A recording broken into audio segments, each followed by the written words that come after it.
All right, let's close it out with the tight end. And boy, I think this is one player that was on all of my teams last year as like the second tight end, and boy, it did not work out at all. Cole Kmet, who just didn't really deliver on his fantasy football promise, I believe. And the other part of this too that worries me a little bit, Davis, is that with the regime sort of on the way out for the Bears in terms of their head coach, what kind of security blanket does Komet even have this season with them?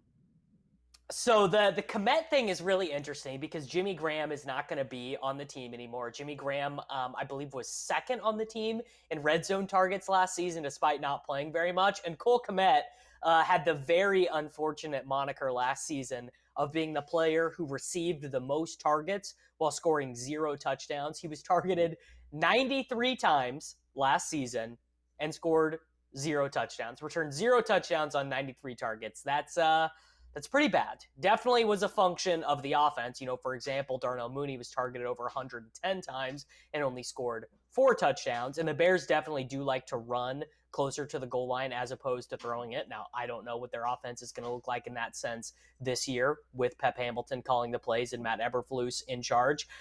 I mean, at tight end 11, probably going around pick 115, 120 in most formats. I don't hate it, mostly because tight end is just pretty much a wasteland after the top 5 guys to me anyways. What is the difference to me between Dalton Schultz, who is going in the 70s as the 6th tight end, or Cole Kmet? I mean, sure, Dalton Schultz is on the better offense, but I think Cole Kmet is probably the better player, higher pedigree, a little bit more athletic. So I don't hate taking Cole Kmet.